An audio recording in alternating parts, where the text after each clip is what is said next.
Good evening to one and all. Start करते हैं हम आज की क्लास। प्रीवियस क्लास में हमने सेक्शन 86 तक कवर कर लिया था, मींस इंटॉक्सिकेशन का डिफेंस तक हमने देख लिया था। आज हमें सेक्शन 87 से स्टार्ट करना है, ठीक है।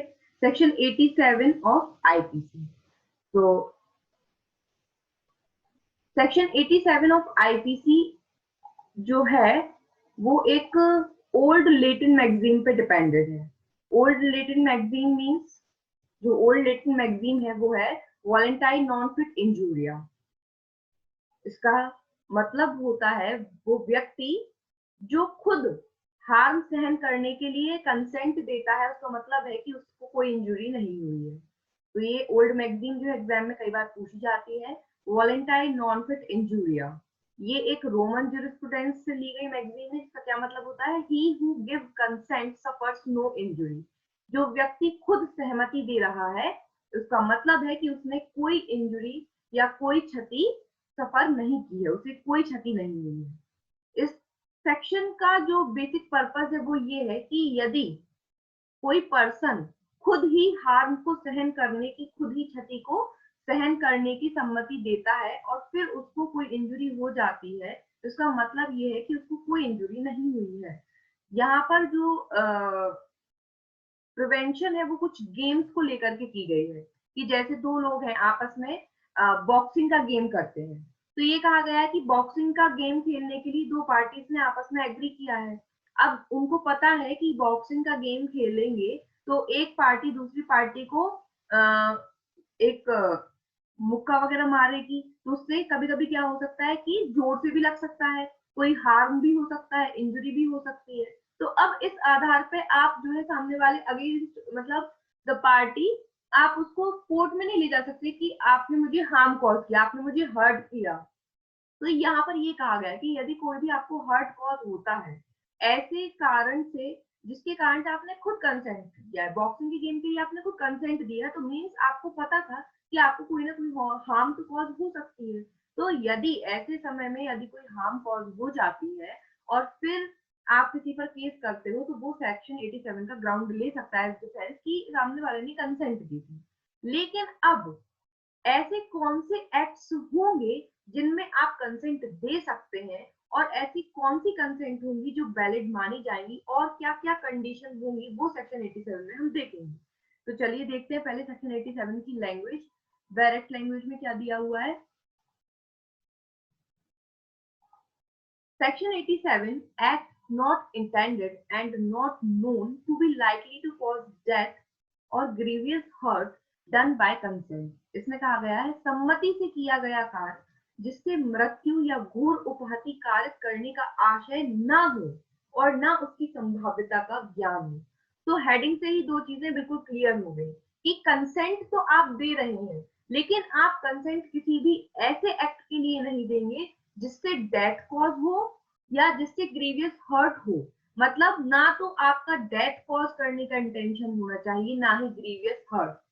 मृत्यु और घोर उपहति कारित करने के आशय से कभी भी कंसेंट नहीं दी जा सकती, और ना ही यदि सामने वाले डूअर को ये मतलब जो व्यक्ति कार्य कर रहा है यदि उसको ये आभास है, नॉलेज है कि जो वो एक्ट करेगा उससे सामने वाले की डेथ कॉज हो सकती है या ग्रीवियस हर्ट कॉज हो सकती है, ऐसा उसको नॉलेज है और उसके बाद वो काम वो जिस व्यक्ति को डेथ कॉज करना या ग्रीवियस हर्ट होने की संभावना है वो कंसेंट भी दे दे, तो भी ऐसी कंसेंट वैलिड नहीं होगी। मतलब सेक्शन 87 में डेथ और ग्रीवियस हर्ट को छोड़ करके जितनी उपहति हो सकती है वो कार्य करने तक की छूट है। मतलब ए पर्सन बी पर्सन को कंसेंट देता है कि तुम मुझे 4 मुक्के मार दो, तो अगर सामने वाले पर्सन ने उसको 4 मुक्के मार दिए तो वो कोई अपराध नहीं है, क्योंकि उसने कंसेंट दी थी और मुक्के मारने से किसी को भी घोर उपहति या ग्रीवियस हर्ट कॉज नहीं हो सकता, ना वो मर सकता है ना सामने वाले का इंटेंशन है, तब वो सेक्शन 87 का लाभ ले सकता है जनरली। एक एग्जाम्पल, ठीक है। अब इसके साथ कंडीशन ये है कि सेक्शन 87 में जो कंसेंट देने की बात हो रही है, जो पार्टी कंसेंट देगी हार्म को सफर करने की उसकी एज एबव 18 इयर्स होना चाहिए। ये इसका मेन इंग्रेडिएंट है। कितना? 18 वर्ष से ऊपर के आयु का व्यक्ति ही कंसेंट देने के लिए इस सेक्शन के अंतर्गत जो है सक्षम है। अगर 18 वर्ष का व्यक्ति, क्योंकि इसमें above 18 years of age use किया गया है, मतलब एबव 18, 18 से ऊपर 19 साल का, 18 वर्ष का व्यक्ति मतलब वो नहीं दे सकता। ठीक है, तो 18 वर्ष तक के व्यक्ति यदि कंसेंट देते हैं हार्म को सहन करने की, तो उसको 87 का बेनिफिट नहीं मिलेगा। अब हम एक बार लैंग्वेज पढ़ते हैं। Nothing which is not intended to cause death और ग्रीवियस हर्ट। तो सबसे पहली चीज, डेथ और ग्रीवियस हर्ट को कॉज करने का इंटेंशन बिल्कुल भी नहीं होना चाहिए, तभी आपका एक्ट जो है वो अपराध नहीं माना जाएगा। And which is not known by the doer to be likely to cause death or grievous hurt। ना ही डूअर को ये नॉलेज हो कि उसके एक्ट से सामने वाले की डेथ कॉज हो सकती है या ग्रीवियस हर्ट हो सकती है। is an offense by reason of any harm। जब भी कोई डूअर कोई एक्ट कर रहा है और एक्ट करते समय उसको बिल्कुल भी इस चीज का नॉलेज नहीं है कि उसके एक्ट से, मतलब उसको नॉलेज नहीं है, ना उसको संभावना है कि उसके एक्ट से डेथ या ग्रीवियस हर्ट कॉज हो सकती है, और फिर उसके एक्ट से कोई हार्म यदि हो जाता है तो वो अपराध नहीं है। वो भी हार्म कैसा हो? which it may cause or be intended by the doer to cause। ऐसा हार्म जो उसने किया है सामने वाले को, या उसका इंटेंशन है कॉज करने का कोई harm, to any person above 18 years of age, किसी ऐसे व्यक्ति को जिसकी आयु 18 वर्ष से ऊपर है, who has given consent whether express और इम्प्लाइड। उस 18 वर्ष के ऊपर वाले व्यक्ति ने वो कंसेंट दी हो, चाहे विवेचित तौर पे या एक्सप्रेसली अभिव्यक्त तौर पे। कंसेंट कैसी भी हो सकती है, जरूरी नहीं है कि वो एक्सप्रेस कंसेंट हो। एक्सप्रेस मीन्स बाय वर्ड्स, उसने बोला हो, लिखकर बताया हो। इम्प्लाइड भी हो सकती है, implied consent means by conduct. तो एक्सप्रेस कंसेंट का मतलब होता है बोल करके, लिख करके बताना, आपने अपनी कंसेंट जता दी कि हाँ आप ऐसा काम करो। इम्प्लाइड कंसेंट मीन्स आप बोल नहीं रहे, लिख नहीं रहे, लेकिन आप बाय कंडक्ट उसको आप क्या कर रहे हैं कि हाँ ठीक है, मतलब यदि कोई व्यक्ति तुम्हें खड़ा कर दिया गया, बॉक्सिंग जहां पर गेम होता है, तो जहां पर बॉक्सिंग का जो स्टेज बना होता है वहां पे आपको खड़ा कर दिया, और वहां पे सामने वाले पार्टी ने आके तुम्हें पंच मारा और तुमने कोई क्या नहीं किया, कोई अपोज नहीं किया और वहां से भागे नहीं। इसका मतलब क्या है? You are giving implied consent की you are ready to game, है ना। तो implied consent means by your conduct आपने इम्प्लाइडली उसको सफर करने का, हार्म सफर करने की अपनी कंसेंट दे दी है। और by reason of any harm which it may be known by the doer to be likely to cause any such person who has consented to take the risk of that harm।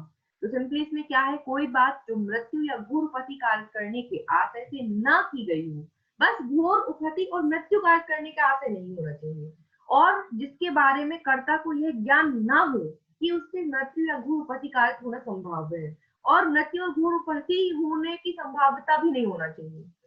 फिर उसके बाद किसी ऐसी अपहानि के कारण अपराध नहीं है जो उस बात से 18 वर्ष से अधिक आयु के व्यक्ति को, जिसने वह अपहानि सहन करने की चाहे अभिव्यक्त चाहे विवक्षित सम्मति दे दी हो, कारित हो या कारित होना कर्ता द्वारा आशायित हो, अथवा जिसके बारे में कर्ता को ज्ञान हो कि वह उपयुक्त जैसी किसी व्यक्ति को जिसने उस अपहानि की जोखिम उठाने की सम्मति दे दी है, उस बात द्वारा कारित होना संभाव्य है। ठीक है, तो ये आपका सेक्शन होगी 87। तो अब यहाँ पे आपके सेक्शन 87 के जो मेन इंग्रेडिएंट है वो क्या क्या हो गए, क्या क्या होना चाहिए सेक्शन 87 के लिए। तो सेक्शन 87 के लिए सबसे पहली चीज क्या होनी चाहिए कि act is done neither with the intention of causing death or grievous hurt nor the knowledge that it is likely to cause death or grievous hurt। पहला क्या कि मृत्यु या घोरोपति कार्य करने के आशय से किया गया कार्य नहीं होना चाहिए, ना ही इस ज्ञान से होना चाहिए कि मृत्यु और घोरोपति होना संभव है। Harm is caused to any person with his consent. जिस व्यक्ति को क्षति हो रही है वो क्षति उस व्यक्ति की सहमति से उसको होना चाहिए। Person giving consent is above 18 years of age. Third condition क्या है, जो व्यक्ति सहमति दे रहा है क्षति को सहन करने की उसकी आयु 18 वर्ष से ऊपर होना चाहिए। कंसेंट गिविंग में भी एक्सप्रेस और इम्प्लाइड। अब जो ये सहमति है वो एक्सप्रेस मतलब अभिव्यक्त भी हो सकती है और विवेचित भी हो सकती है। ठीक,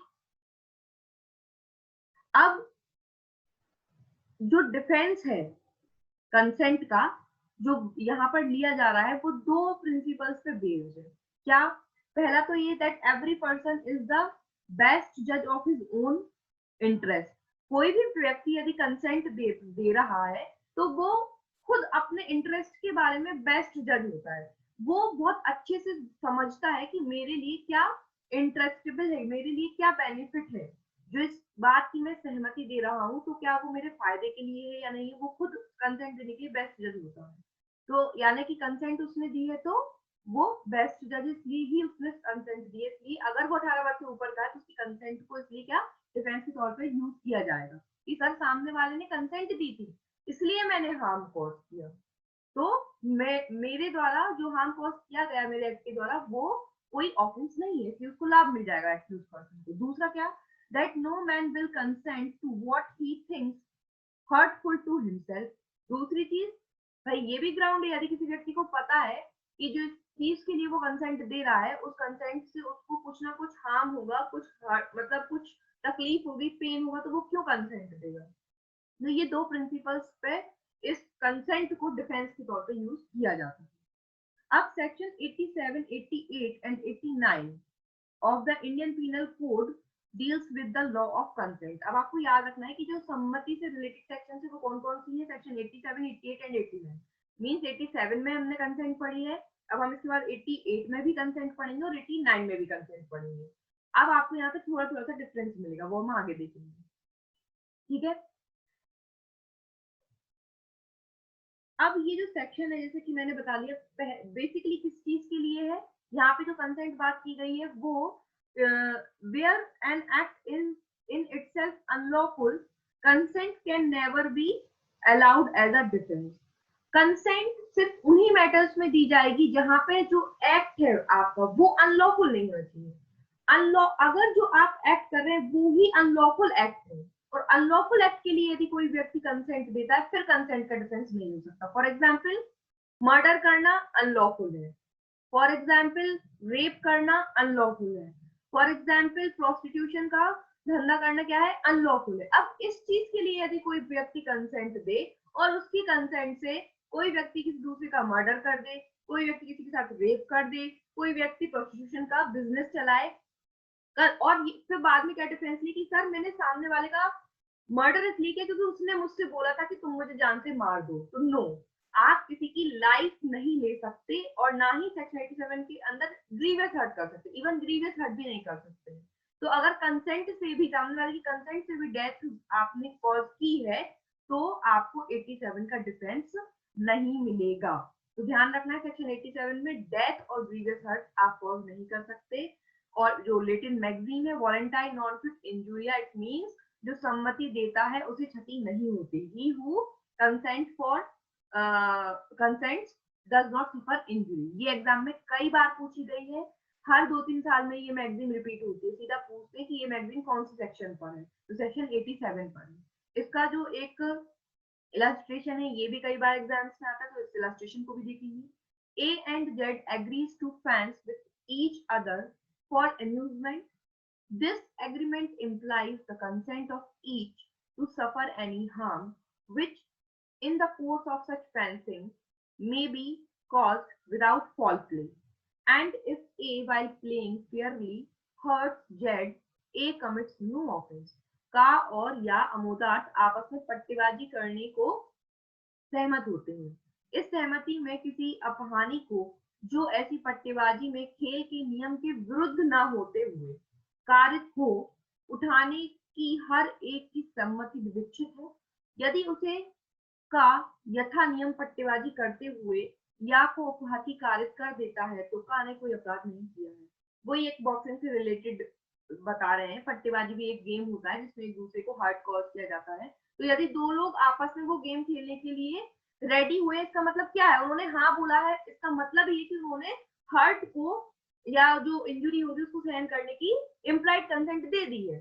अब वो लिख के नहीं देंगे कि हाँ तुम मुझे मुक्का मारोगे, मुझे इंजुरी होगी तो मैं तुम्हारे मतलब मैं तुम्हारे ऊपर कोई केस फाइल नहीं करूंगा। वो अब इम्प्लाइड कंसेंट, गेम के लिए हाँ करना मतलब इम्प्लाइड कंसेंट। अब जो हर्ट एक पार्टी दूसरी पार्टी को उस गेम के अंतर्गत कॉज करेगी वो फॉल प्ले के द्वारा नहीं होना चाहिए। मतलब जो लीगल तरीके से गेम खेला जाना है, अगर उसी तरीके से गेम खेलते हुए एक पार्टी के द्वारा दूसरी पार्टी को कोई हर्ट कॉज हो गया है तो वो हर्ट जो कॉज हुआ है वो ऑफेंस नहीं है, डिफेंस मिल जाएगा। लेकिन अगर फॉल प्ले किया है आपने, विधि के अनुसार नहीं खेला है, जो गेम्स के रूल्स हैं आपने उसके अनुसार नहीं खेला, आपने कुछ ना कुछ उसमें फॉल किया है, तो फिर आपको 87 का लाभ नहीं मिलेगा। ये भी एक ग्राउंड है।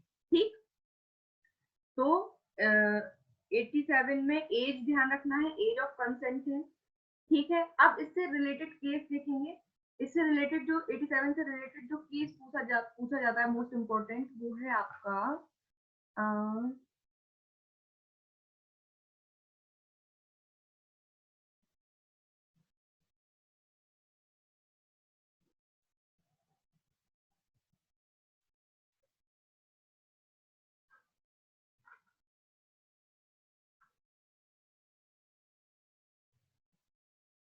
ठीक है सॉरी, इस पे तो मैगजीन है। केस ये वाला जो इसमें यहाँ पे लिखा है ये एक्चुअली इस पे नहीं है, तो ये आगे वाली सेक्शन पे रिलेटेड केस है ये। ठीक है, ये वहां पे लिखेंगे, यहाँ पे गलत लिख दिया है ये। ठीक है, अब देखते हैं नेक्स्ट सेक्शन 88। सेक्शन 88 में क्या बताया गया है? अगेन सेक्शन 88 में कंसेंट की बात की गई है। सेक्शन 88 में कहा गया है act not intended to cause death done by consent in good faith for person's benefit. क्या किसी व्यक्ति के फायदे के लिए सम्मति से सद्भाव पूर्वक किया गया कार्य जिससे मृत्यु कारित करने का आशय नहीं है। अब यहाँ पर ये अब यहाँ पे दो तीन चीजें एक्स्ट्रा जोड़ दें। पहली तो यहाँ पे भी कंसेंट से कर रहे हैं। Act not intended to cause death, मृत्यु कारित करने के आशय से नहीं होना चाहिए एक्ट। मतलब यहाँ पे ग्रीवियस हर्ट वर्ड नहीं है, मतलब इस सेक्शन में सेक्शन 88 में सिर्फ और सिर्फ मृत्यु के लिए आपको रोका गया है कि कोई भी व्यक्ति डेथ कॉज करने के लिए कंसेंट नहीं दे सकता। ग्रीवियस हर्ट तक की परमिशन आपको यहाँ मिल गई।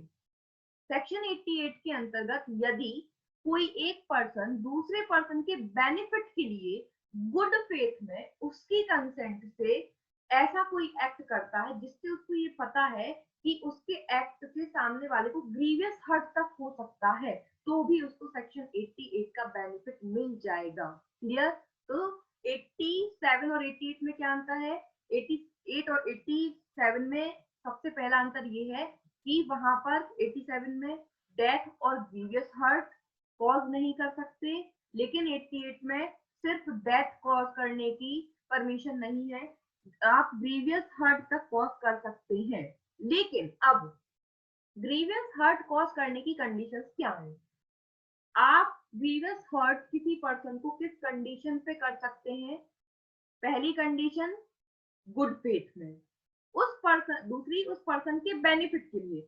जो ग्रीवियस हर्ट या कोई भी इंजरी सामने वाले पर्सन को कॉज करना है वो उसी के बेनिफिट के लिए करना पड़ रही है, इसलिए उस पर्सन के बेनिफिट के लिए गुड फेथ मतलब with due care and attention. जब जब गुड फेथ वर्ड आएगा मतलब आप पर्सन के बेनिफिट के लिए तो कोई कार्य कर रहे हैं, लेकिन अगर आपने तब भी नेग्लिजेंटली कर दिया तो 88 का डिफेंस नहीं मिलेगा, ध्यान रखिएगा। तो किसी पर्सन के बेनिफिट में भी यदि आपको काम करना है तो गुड फेथ में मतलब वो काम भी ड्यू केयर एंड अटेंशन से होना चाहिए, प्लस उसी के कंसेंट से होना चाहिए। और फिर आपके एक्ट से यदि पर्सन को ग्रीवियस हर्ट तक कॉज हो जाता है तो वो ग्रीवियस हर्ट जो कॉज हुआ है उसके लिए आपको अपराधी नहीं ठहराया जाएगा, आप कोई ऑफेंडर नहीं माने जाएंगे, आप सेक्शन 88 का डिफेंस ले सकते हैं। अब देखिए एक बार लैंग्वेज की, nothing which is not intended to cause death is an offense by reason of any harm which it may cause or be intended by the doer to cause or to be known by the doer to be likely to cause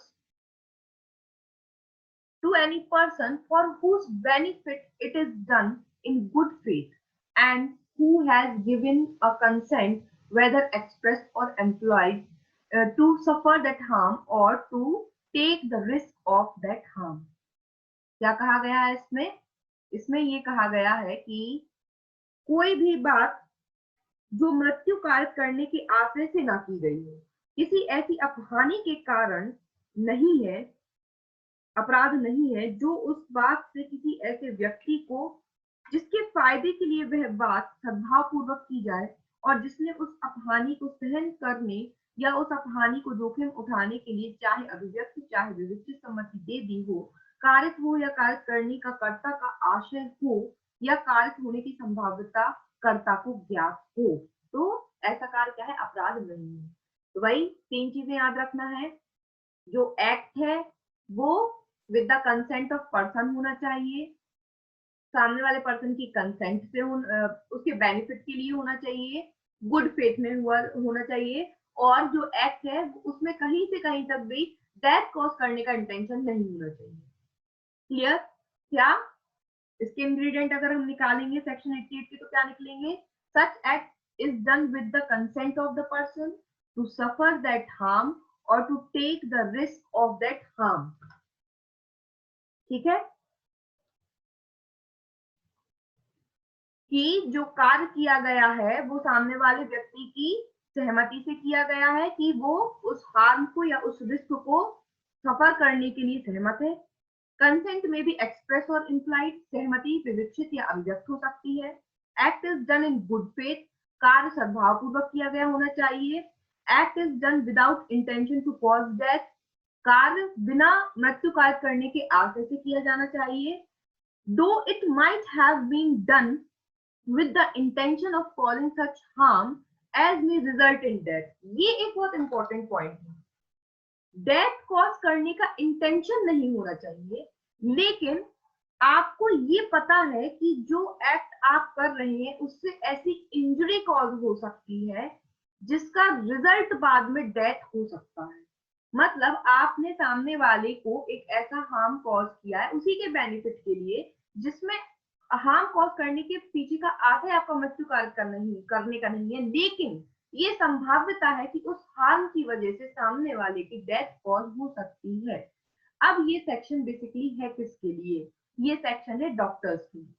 यहाँ पर बात हो रही है doctors की कि जब भी कोई डॉक्टर गुड फेथ में किसी व्यक्ति की कंसेंट की कोई ऑपरेशन करता है, तो आपने देखा है नॉर्मली ऑपरेशंस होते हैं, जब सीवियर ऑपरेशंस होते हैं तो सामने वाले से कंसेंट फॉर्म भराया जाता है कि अगर कुछ भी होता है तो उसके लिए डॉक्टर लायबल नहीं है। तो वो कहा, ये सेक्शन 88 ऑफ आईपीसी के अंदर है। ठीक है, तो this is the section for the protection of doctors. ठीक है, उन्हीं के लिए है ये। अब यहाँ पर जो बार बार पर्सन्स बेनिफिट आ रहा है कि व्यक्ति के बेनिफिट के लिए, तो ध्यान रखिएगा यहाँ पर बेनिफिट का मतलब इकोनॉमिक बेनिफिट बिल्कुल भी नहीं है। ठीक है, in this section benefit does not include economic benefit। ये क्वेश्चन पूछते हैं, एग्जाम में आता है, ध्यान रखिएगा। Under section 88 persons benefit does not include economic benefit, मतलब पैसों से संबंधित बेनिफिट की बात नहीं हो रही है कि किसी व्यक्ति के पैसों के लिए जो है बेनिफिट के लिए आपने कार्य कर दिया। अब देखते हैं इसका इलस्ट्रेशन जो इसमें दिया हुआ है, ये देखिए। A surgeon knowing that a particular operation is likely to cause the death of death का एक शल्य चिकित्सक डॉक्टर है, सर्जन है, यह जानते हुए कि एक विशेष शल्यक्रम से मीन्स ऑपरेशन से या को जो वेदनापूर्ण व्याधि से ग्रस्त है मृत्यु कारक होना संभव है। डॉक्टर को पता है कि इसका जो ऑपरेशन है वो इतना सीवियर है कि ऑपरेशन करते समय इसकी डेथ कॉज हो सकती है। Who suffers under a painful complaint, जिसको बहुत ज्यादा पेनफुल जो है वो अभी कंडीशन में, but not intending to cause death, लेकिन का आशय मृत्यु कार्य करने का नहीं है। मतलब यहाँ पे डॉक्टर की साइड से इंटेंशन नहीं होना चाहिए, लेकिन है ना, नहीं तो पता चला कोई पुरानी रंजिश थी, पेशेंट बन गया, उसने कहा आज बदला लेंगे, आज मैं डॉक्टर हूँ तुम पेशेंट हो और आज मैं तुम्हें यहीं पे निपटा दूंगा, ऐसी उसका आशय नहीं होना चाहिए, है ना। तो डॉक्टर का कोई तो डॉक्टर का कोई आशय नहीं था मारने का, ठीक है। तो डॉक्टर की साइड से कोई उसका कंसेंट नहीं है उसको, सॉरी इंटेंशन नहीं उसको डेथ कॉज करने का, and intended in good faith jets benefit performs that operation on jet. और जो डॉक्टर है वो क्या गुड फेथ में श्रद्धा पूर्वक या के फायदे के आशय से या की सम्मति से या पर वह सलकर्म करता है का ने कोई अपराध नहीं किया है ना। और फिर गुड फेथ में जेड के बेनिफिट के लिए जेड की कंसेंट से यदि वो ऑपरेशन करता है और उसकी डेथ हो जाती है तो यहाँ पर डॉक्टर ने कोई ऑफेंस कमिट नहीं किया है। ठीक है, तो ये जो इलस्ट्रेशन है वो एग्जाम पॉइंट ऑफ व्यू से बहुत इंपॉर्टेंट है, पूछ लेते हैं। अब इससे रिलेटेड जैसे अब यहाँ पर बात की जा रही है, जो पॉइंट्स हमने पढ़े कि गुड फेथ में किया गया कार्य होना चाहिए, है ना, कि गुड फेथ में। तो गुड फेथ का मतलब क्या होता है कि ड्यू केयर एंड अटेंशन। यहाँ पर बात की गई है सिर्फ ड्यू केयर एंड अटेंशन, सावधानी और सतर्कता से काम होना चाहिए। हमारे यहाँ पर ये जरूरी नहीं है कि स्पेशल स्किल्स और नॉलेज की जरूरत नहीं है। मतलब सेक्शन 88 जो बात कर रही है यहाँ पर, सेक्शन 88 में जो वर्ड्स यूज किए गए हैं वो क्या यूज किए गए हैं सेक्शन 88 में, कि गुड फेथ में। और गुड फेथ का मतलब क्या होता है, ड्यू केयर एंड अटेंशन। तो ड्यू केयर एंड अटेंशन में स्पेशल स्किल्स की बात नहीं कर रहे हैं। यहाँ पर एक केस है इस पॉइंट पर, good faith due care and attention, ये केस था तुकारो कविराज केस। इस केस में क्या होता है कि ये जो कविराज रहता है performed an operation on a person for internal piles by cutting them out with an ordinary knife. एक पर्सन होता है गांव का कविराज करके, ये पर्सन एक व्यक्ति की पाइल्स का ऑपरेशन करता है। तो ये साधारण एक चाकू से उसकी पाइल्स को जो है काट करके उसका ऑपरेशन करता है। The patient died of continuous bleeding, और जो पेशेंट होता है उसको कंटिन्यूस ब्लीडिंग होती है और वो मर जाता है। The Kaviraj was prosecuted for causing his death by doing rash and negligent act. तो इस सेक्शन में क्या कहा गया कि ये जो कविराज इसने क्या किया, ड्यू केयर एंड अटेंशन नहीं बरता। तुमने साधारण चाकू से सामने वाले का क्या कर दिया, ऑपरेशन कर दिया पाइल्स का, उसको ब्लीडिंग हुई वो मर गया। तो ये ड्यू केयर और अटेंशन के साथ एक्ट नहीं माना गया, ये नेग्लिजेंट और रैश एक्ट माना गया। or it was held by the court that he was not entitled to protection under this section as he had not acted in good faith। तो ये माना गया कि आपका जो एक्ट था वो गुड फेथ में किया हुआ एक्ट नहीं था, इसलिए इसको क्या कहा गया कि ये हेल्ड किया गया। उसके बाद एक केस था सूरज बल्ली केस। इस केस में क्या होता है कि a lady was operated upon bye a person for eyes with the result that she lost her eyesight. It was proved that the operation which resulted in the loss of the eyesight was performed with the consent of the patient and in good faith and for her benefit. It was performed in accordance with the recognized Indian method of treatment for cataracts. It was held that no offense was committed and that the defense was available under section 88। इस case में एक doctor होता है जो एक lady की आंखों का इलाज कर रहा होता है। तो आंखों के इलाज में जो इंडियन मेडिकल में जो ट्रीटमेंट बताया गया है उसके अकॉर्डिंग गुड फेथ में सामने वाली वुमन की कंसेंट से वो काम कर रहा होता है। इसलिए यहाँ पर सेक्शन 88 में डॉक्टर को क्या मिल जाता है, बेनिफिट मिल जाता है, क्योंकि वो बाकायदा जो इंडियन ट्रीटमेंट बताया गया है मेडिकली उसी के अकॉर्डिंग कर रहा था गुड फेथ में by the consent of the lady. अब देखते हैं सेक्शन 89।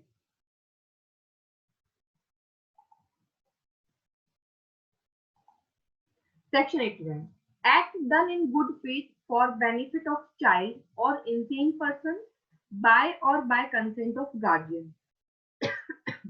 संरक्षक द्वारा उसकी या उसकी सम्मति से शिशु या उन्मत्त व्यक्ति के फायदे के लिए श्रद्धा पूर्वक किया गया कार्य। अब यहाँ पे कौन लोग हैं, दो लोग हैं, एक तो चाइल्ड और इंसेन पर्सन, बच्चे और उन्मत्त व्यक्ति या विकृत चित्त व्यक्ति, उनकी बात हो रही है। अब उनके बेनिफिट के लिए यदि काम करना है तो किसकी कंसेंट लेना है, उनके गार्जियन की लेना होगी।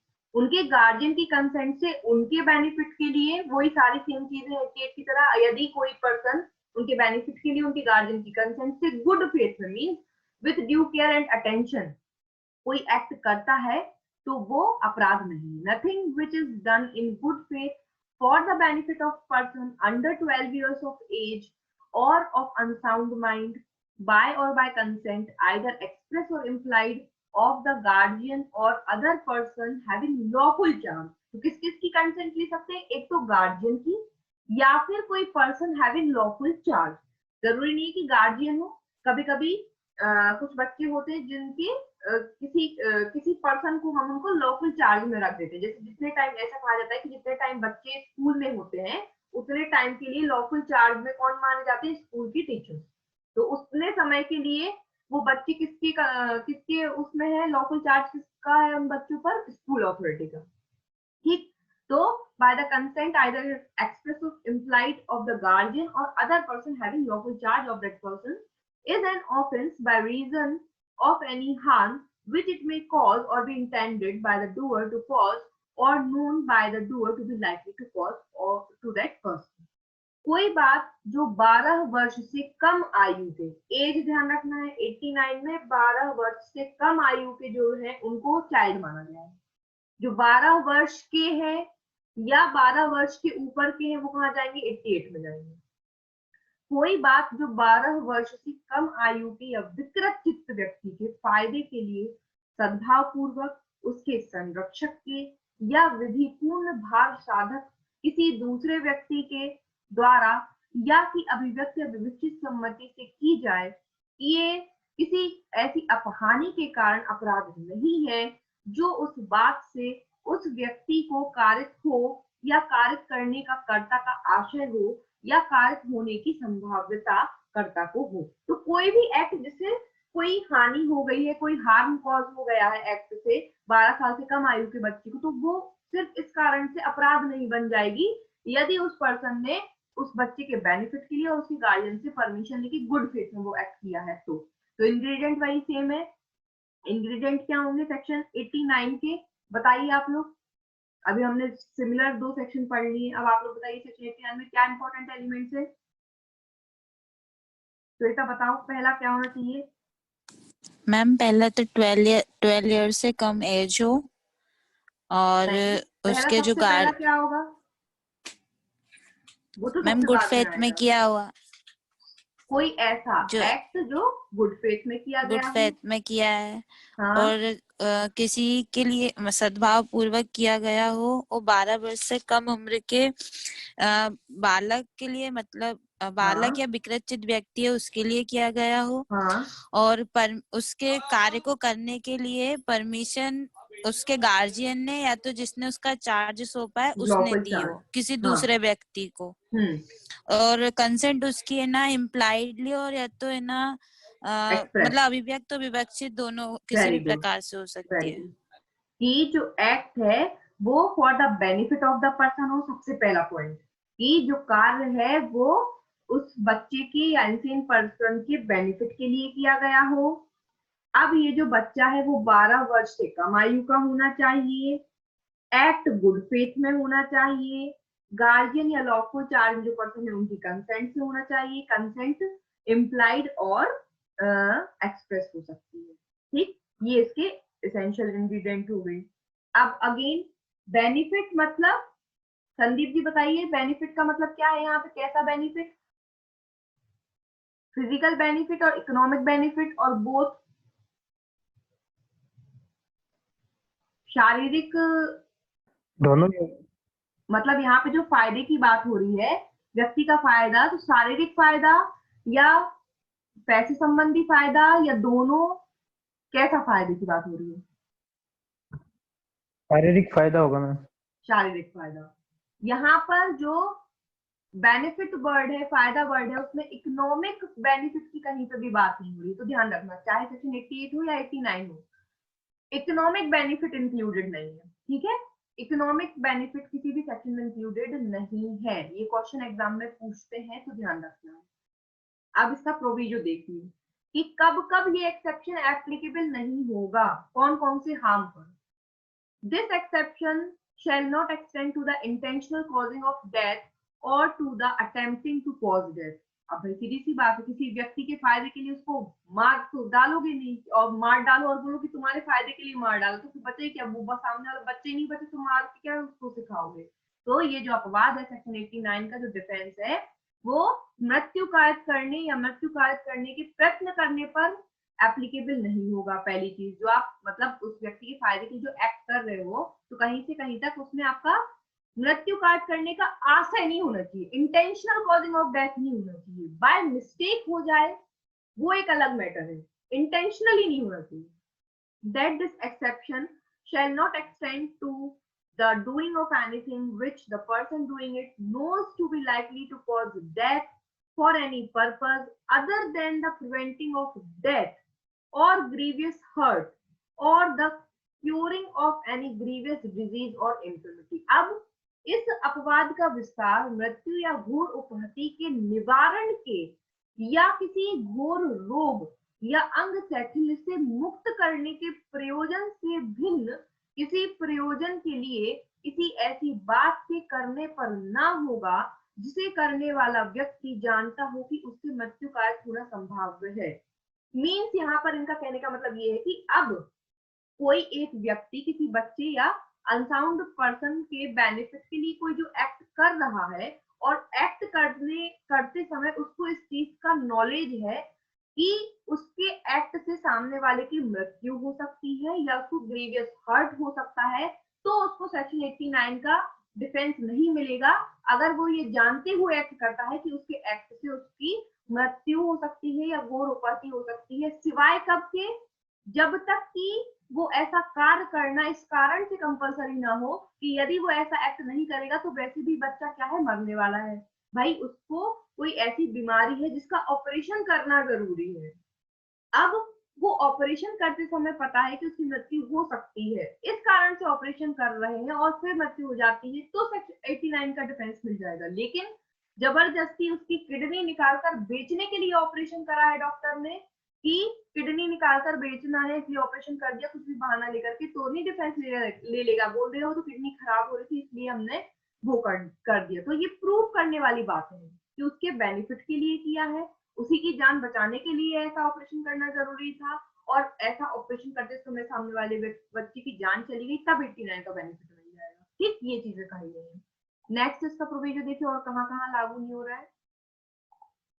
That this exception shall not extend to the voluntarily causing of grievous hurt or to the attempting to cause grievous hurt unless it be for the purpose of preventing death or grievous hurt or the curing of any grievous disease or infirmity। फिर से वही बात होगी कि अब आप गंभीर क्षति घोर उपहति कार्य करने के लिए आपने कार्य किया है जानते हुए कि घोर उपहति कार्य होगी, यदि वो कोई उपहति निवारण करने के लिए, कोई उसको रोग है उसको बचाने के लिए, अंग शैथिल्य से मुक्त करने के प्रयोजन से किया, उसमें कोई घोर उपहति हो गई है तो डिफेंस 89 में मिल जाएगा, अदरवाइज नहीं मिलेगा। Last, this exception shall not extend to the abatement of any offense to the committing of which offense it would not extend। इस अपवाद का विस्तार किसी ऐसे अपराध के दुष्प्रेरण पर ना होगा जिस अपराध के किए जाने पर इसका विस्तार नहीं है। मतलब किसी ऑफेंस के अबेटमेंट को करने के लिए आप जो है डिफेंस नहीं ले सकते। ठीक है, अब देखिए इसका illustration. A in good faith for his child's benefit without his child's consent. तो भाई बच्चे की कंसेंट तो वैसे भी नहीं लेना है, इस सेक्शन तो गार्जियन की लेना है। A in good faith for his child's benefit, मतलब पेरेंट है, ए कौन है, उसके पेरेंट्स हैं, वो अपने बच्चे के बेनिफिट के लिए अपने बच्चे की कंसेंट के बिना has his child cut for the stone by a surgeon, अपने बच्चे का ऑपरेशन करवाता है स्टोन के लिए, पथरी हो गई उसको, knowing it to be likely that the operation will cause the child's death. जबकि पता है कि बच्चा बहुत छोटा है, पथरी का भी ऑपरेशन करवाना जरूरी है और ऑपरेशन में बच्चे की डेथ हो सकती है, और ये उसको पता है, उसके बाद भी वो अपने बच्चे को सर्जन के पास ले गया पथरी का ऑपरेशन कराने के लिए, but not intended to cause child death, लेकिन अपने बच्चे की मृत्यु प्राप्त करने के आशय से नहीं, उसको डिजीज से बचाने के लिए। A is within the exception in as much as his object was the cure to the children. तो का उद्देश्य शिशु को रोग मुक्त करने का था, इसलिए उसके ये जो कंसेंट है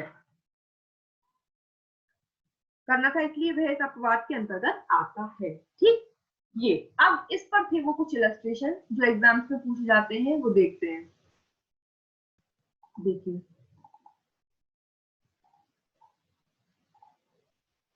A parent whips his child moderately for the benefit of the child A has committed no offense। कोई एक पेरेंट्स अपने बच्चे को चाबुक से मध्यम रूप से पिटाई लगाते हैं ताकि बच्चे के बेनिफिट के लिए, तो ये कोई अपराध नहीं है। अब यहाँ पर स्पेसिफिकली लिखा होना चाहिए इलस्ट्रेशन में मॉडरेटली, मध्यम रूप से। अब अगर इसमें ऐसा आ जाए कि क्रूअल्टी से, तो फिर डिफेंस नहीं मिलेगा। ठीक है, तो ये बहुत सोच समझ के टिक करके आना है आपको आंसर, अगर इस तरीके के क्वेश्चन आपके एग्जाम में आते हैं तो। मॉडरेटली वर्ड है वहां पर, मध्यम रूप से चाबुक मार रहे हैं बच्चे के बेनिफिट के लिए, तो अपराध नहीं है, सेक्शन 89 का लाभ मिल जाएगा। ठीक, A confines his child for its benefit, A commits no offense। अपने बच्चे के बेनिफिट के लिए उसको कमरे में बंद करके रखा है, कोई अपराध नहीं। बच्चा जिद कर रहा है गलत चीज के लिए, उसको सबक सिखाने के लिए एक दिन कमरे में बंद कर दिया कि रोते रहो, ये जिद पूरी नहीं की जाएगी, तो ये कोई अपराध नहीं है। ठीक, A in good faith for his daughter's benefit intentionally kills her to prevent her from falling into the hands of Pindaris robbers। A is not entitled to benefit of this section। अब यहाँ पे नहीं है, A एक पिता है जिसकी छोटी बच्ची है, तो इन्होंने इंटेंशनली अपनी बच्ची को खुद मार दिया, मतलब मार डाला पिंडारी से बचाने के लिए। पहले डकैत आते थे, डकैतों को पिंडारी कहा जाता था पहले जमाने में। तो पहले क्या होता था कि गांव वगैरह में पिंडारी आते थे और वो क्या करते थे कि गांव की जो लड़कियां होती थी उनको उठा करके ले जाते थे। तो पिता को लगा कि भाई पिंडारी है, वो छोड़ेंगे तो नहीं लड़की को, मैं लड़की को तो ले ही जाएंगे, तो अच्छा मैं ही मार डालूं, लड़की को तो वो उठा के ले जाएंगे। तो ये उन्हें इंटेंशनली मार दिया। तो ये कहा गया कि no, this section does not gives you the right to kill any person, चाहे सेक्शन 88 हो या 89 हो। डेथ कॉज करने का कहीं पे भी नहीं बताया हुआ है, कितना भी बेनिफिट हो, डायरेक्ट डेथ इंटेंशनली कॉज नहीं करना है। अब पिंडारी से बचाने के लिए वो अपने बच्ची को किसी ऐसी जगह पे छुपा देता जहां से वो बच्ची बच जाती। सपोज करो उससे कहता कि बेटा तुम थोड़ी देर के लिए काम करो, ये जो बड़ी सी टंकी है इसमें छुप जाओ, और वो वहां पे छुपा देता, उसके कारण बच्ची का दम घुट के मर जाता, मतलब बच्ची का दम घुटता और वो मर जाती, तो एक अलग मैटर होता कि वो बचाने के लिए उसने ऐसा कुछ किया उस टाइम पे, और उसका मतलब हड़बड़ाहट में, तो फिर वो सर्कमस्टेंसेस दे दिया। लेकिन इसने इंटेंशनली खुद ही मार दिया, इसलिए इसको सेक्शन 89 का बेनिफिट नहीं मिला। ठीक, ये illustration as it is example में आता है, तो ध्यान रखिएगा कि एक पिता ने अपनी बच्ची को इंटेंशनली मार डाला पिंडारी यानी रॉबर्स डकैतों से बचाने के लिए, तो वो लायबल नहीं है, 89 का लाभ नहीं मिलेगा।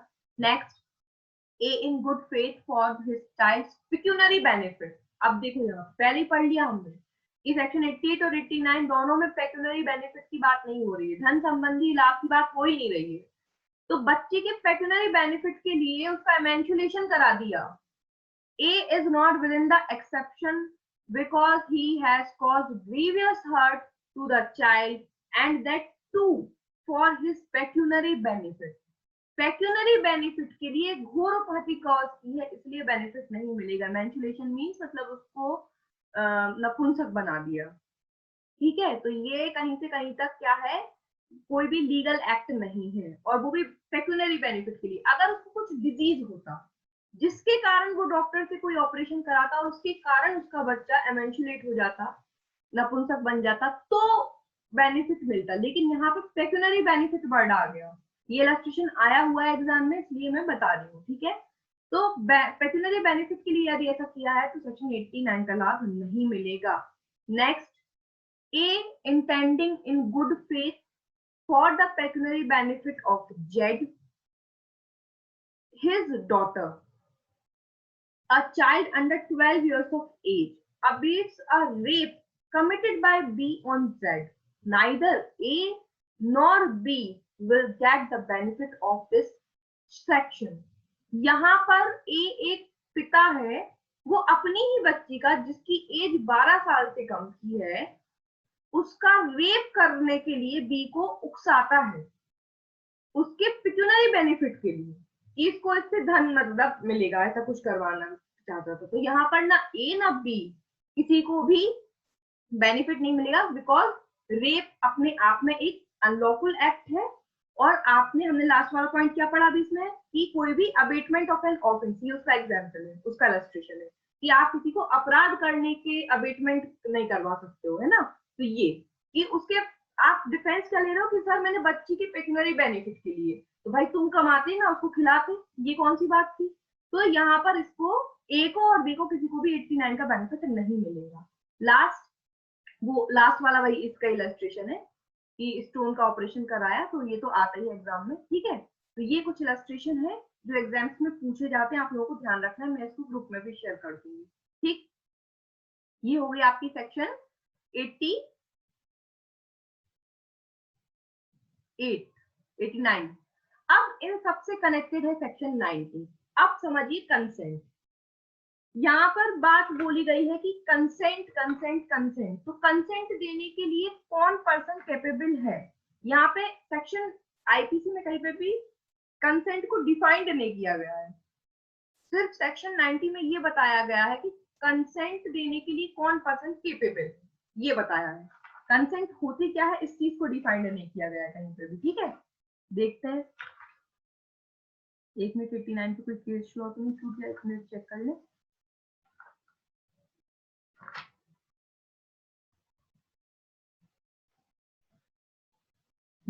ठीक है,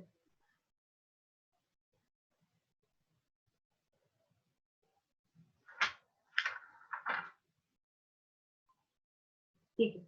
अब देखिए सेक्शन 90 में बात की गई है कंसेंट की। तो consent known to be given under fear और मिसकंसेप्शन, हेडिंग क्या दी है, सम्मति जिसके संबंध में यह ज्ञात हो कि वह भय या भ्रम के अधीन दी गई है। हेडिंग इस तरीके से बताइए, लेकिन अंदर आपको एक्चुअली में ये बताया गया है कि जो अभी तक हम कंसेंट की बात कर रहे हैं वो कंसेंट लीगल कंसेंट या वैलिड कंसेंट कब है और इनवैलिड कब है।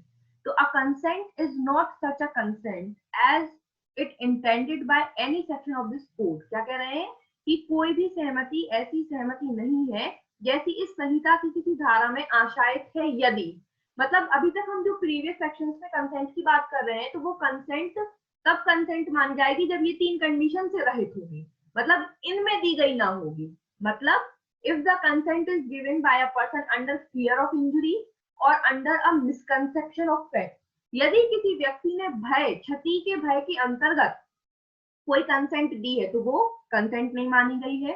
तथ्य के भ्रम के कारण कोई कंसेंट दी है तो नहीं मानी गई है कि वो तथ्य के भ्रम के कारण, मतलब किसी व्यक्ति ने क्या किया, किसी पर्सन को अपने बातों में ले लिया, उसको धोखा दिया और उसको ऐसा मिसकंसेप्शन, ऐसे भ्रम में डाल दिया कि गलत चीज उस व्यक्ति को सही लग रही है और उस गलत सही के चक्कर में उस व्यक्ति ने कंसेंट दी। अगर उसको ट्रू फैक्ट पता होते, सही फैक्ट्स पता होते तो वो कंसेंट नहीं देता। तो ये माना गया है कि जब मिसकंसेप्शन में डाल के, भ्रम में डाल करके किसी से कोई कंसेंट ली जाती है तो वो वैलिड कंसेंट नहीं होती। और फियर ऑफ इंजुरी, आपने कट्टा अड़ा दिया, चाकू अड़ा दिया और फिर कह रहे हो कि वो वाली मूवी देखी ना शोले, जब तक तुम्हारे पैर चलेंगे बसंती जब तक इसकी जान चलेगी, तो वो वाली बात नहीं होना चाहिए कि भाई आप क्या कर रहे हो, उसको जबरदस्ती नचवा रहे हो सामने वाले की जान पे जोखिम बना करके, तो वो कंसेंट वैलिड कंसेंट नहीं है, ठीक। उसके बाद कंसेंट ऑफ इंसेन पर्सन, उन्मत्त व्यक्ति की सम्मति। अब भाई जो पर्सन पागल है, अनसाउंड माइंड का है या इंटॉक्सिकेशन में है, इंसेन पर्सन 2 टाइप पढ़ लिया हमने। इंसेन में कौन कौन आते हैं, पागल, ल्यूनेटिक, इंटॉक्सिकेटेड बाय डिजीज। तो अब ये पर्सन जो है इनकैपेबल है कंसेंट देने के लिए, इनसे कंसेंट लेकर काम कर रहे हो तो वो कंसेंट नहीं है। कंसेंट ऑफ चाइल्ड, जो सेक्शन 8, ये वाला पॉइंट जो अपन को 88 से रिलेट करना है, unless the contrary appears from the context if the consent is given by a person who is under 12 years of age, जब तक कि संदर्भ से प्रतिकूल प्रतीत न हो, यदि वह सम्मति ऐसे व्यक्ति ने दी है जो 12 वर्ष से कम आयु का है। तो मतलब 12 वर्ष से कम आयु के बच्चे की कंसेंट की कोई वैल्यू नहीं आईपीसी में, उसकी कंसेंट कभी कंसेंट नहीं मानी जाएगी, ठीक है। तो the section which provide the minimum age to give consent under IPC section 90, ये क्वेश्चन पूछते हैं तो ध्यान रखना। ऐसी कौन सी धारा है आईपीसी की जो मिनिमम एज बताती है कंसेंट देने की, कम से कम एज बताती है, सेक्शन 90। मतलब 12 वर्ष और 12 वर्ष से ऊपर के जो बच्चे हैं वो कंसेंट देने के लिए लीगली वैलिड है। तो कौन कौन सी कंसेंट फ्री कंसेंट नहीं मानी गई है? Consent given by a person under fear of injury, क्षति के भय में जो पर्सन है उसने अगर कंसेंट दी तो वो फ्री कंसेंट नहीं है। मिसकंसेप्शन ऑफ फैक्ट, तथ्य की भूल में दी गई कंसेंट कंसेंट नहीं है। Child under 12 years of age, 12 वर्ष से कम आयु के कम बच्चे 12 वर्ष से कम आयु वाले बच्चे ने कोई सम्मति दी है, वह वैध सम्मति नहीं है। पर्सन ऑफ अनसाउंड माइंड, ठीक है, जो विकृत चित्त व्यक्ति है उसकी सम्मति नहीं है। इंटॉक्सिकेटेड पर्सन, ठीक है, इंटॉक्सिकेटेड पर्सन को इंग्लिश में क्या बोलते हैं, मत्तता में जो व्यक्ति है उसकी कंसेंट नहीं है। अब फियर ऑफ इंजुरी, इस पे एक केस है, आप लोग चाहें तो मैं अभी शेयर कर दूंगी, तो तो लिख लो पॉइंट्स बना के। फियर ऑफ इंजुरी, क्षति के भय में दी गई सम्मति से रिलेटेड केस है दशरथ पासवान। केस का नाम लिख लीजिए, दशरथ पासवान। कौन से पॉइंट पे है? फियर ऑफ इंजुरी, क्षति के भय में दी गई सम्मति। इस केस में क्या होता है दशरथ पासवान के केस में, कि एक व्यक्ति होता है जो एक एग्जाम दे रहा होता है और कॉन्सिक्यूटिवली 3 साल तक वो एग्जाम में फेल हो जाता है, जिससे वो बहुत अपसेट हो जाता है और वो अपनी वाइफ से कहता है, जो उसकी वाइफ है वो 19 साल की होती है, उसकी वाइफ की एज कितनी है? 90 इयर्स की। वो अपने 19 साल की वाइफ से कहता है कि मुझे अब जीना नहीं है, मुझे मरना है, तो मुझे मार डालो। तो वाइफ ये कहती है कि आपको मारने से पहले मैं मरना चाहूंगी, पहले आप मुझे मार दीजिए फिर आप मर जाइए। वो हस्बैंड क्या बोलता है, मतलब वो इतना अपसेट हो जाता है कि वो अपनी लाइफ लेना चाहता है, मतलब सुसाइड करना चाहता है, और वो ये बात अपनी वाइफ को बताता है कि मैं मरना चाहता हूँ। तो वाइफ क्या बोलती है? वाइफ 19 साल की है, मतलब सेक्शन 87 के अकॉर्डिंग 18 साल पूरी हो गई है। वाइफ कहती है कि आप पहले मुझे मार दो, उसके बाद आप मरना। तो मतलब यहाँ पे वाइफ ने कंसेंट दी, वाइफ 18 वर्ष की है, उसने कंसेंट दी, वो सोचने समझने में बिल्कुल सेम थी। तो ये क्या करता है कि ये अपनी वाइफ को मार डालता है उसकी कंसेंट से, और जब तक कि ये खुद को मारता उतने में पुलिस आ जाती है और इसको पकड़ लेती है और ये अपने आप को नहीं मार पाता है। तो यहाँ पर इस केस में क्या होता है? It was held that wife had not given her consent under fear of injury और मिसकंसेप्शन ऑफ फैक्ट। तो इस केस में ये कहा गया कि जो वाइफ है जिसने अपने आप को मारने की जो कंसेंट दी है वो किसी फियर ऑफ इंजुरी में नहीं दी है, उसके पति उसको डरा नहीं रहा था कि मैं तुम्हें मार डालूंगा, नहीं, उसने अपनी खुद से कहा कि आप मुझे मार दो। और ना मिसकंसेप्शन ऑफ फैक्ट, ना तो उसको कोई मिसकंसेप्शन ऑफ फैक्ट था। Here the accused would not be liable for murder, तो इसलिए उसको मर्डर के लिए लायबल नहीं माना गया। मर्डर तो कब होता? जब वो इंटेंशनली अपनी वाइफ को मारता तो मर्डर होता, तो मर्डर के लिए लायबल नहीं माना गया, but for culpable homicide not amounting to murder. लेकिन कल्पेबल होमिसाइड के लिए इसको माना गया as the case is convicted as the case is covered by exception 5 of section 300। जब हम सेक्शन 300 पे पहुंचेंगे तो उसका एक्सेप्शन 5 पढ़ेंगे, उसके अकॉर्डिंग और अच्छे से इलस्ट्रेशन को एक बार वहां पे भी क्लियर करेंगे, ठीक है। तो ये फियर ऑफ इंजुरी पे था, इसलिए इस केस में क्या है, उसको मर्डर के लिए लायबल नहीं माना गया। अब उसके बाद दूसरा मिसकंसेप्शन ऑफ फैक्ट, तथ्य के भ्रम पर जो केस है वो कौन सा है?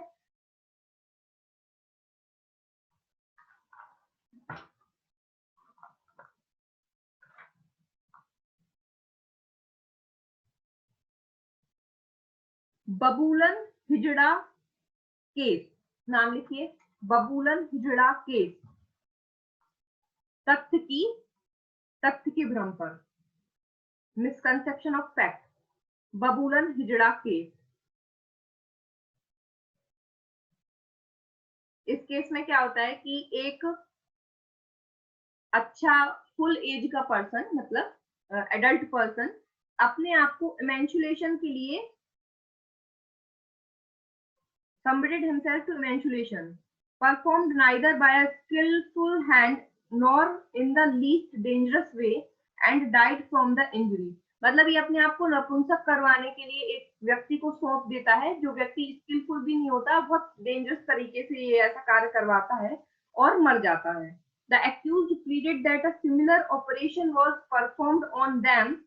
They never understood that the practice of emasculation was forbidden by law। तो ये क्या प्लीड करता है कि मैं तो पहले भी ऐसे ऑपरेशंस कर चुका हूँ, और वो इस तथ्य को नहीं समझ रहा है कि ये जो कार्य है वो फॉरबिडन बाय लॉ है, मतलब विधि के द्वारा बैन है ये कार्य, and also were guilty of and also that they acted under the free consent of the deceased। और वो ये कहता है कि जो मर गया है व्यक्ति, मैंने तो उसी की कंसेंट से ये काम किया था।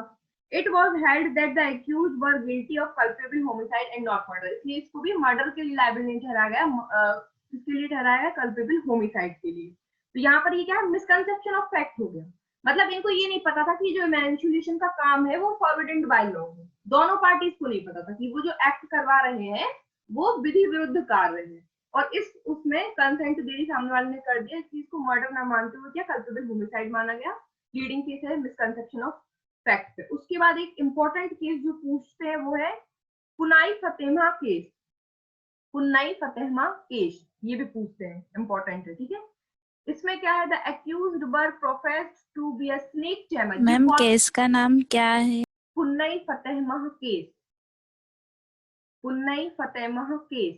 इसके फैक्ट्स बहुत आते हैं, इस केस के फैक्ट्स आते हैं। इसमें क्या होता है कि एक वो होता है स्नेक चैमर, वो सांप सपेरा होते हैं ना, सपेरा, वो एक सपेरा होता है, वो क्या करता है कि सांप को लेकर के आता है भीड़ के बीच में, और ऐसा मतलब अपना ऐसा मिसरिप्रेजेंटेशन करता है सबके सामने कि मैं तो जहरीले सांप से कटवा देता हूँ, और कटवाने के बाद मेरे पास इतनी शक्तियां हैं कि मैं जहरीले सांप का सांप निकाल देता हूँ और व्यक्ति मरता नहीं है।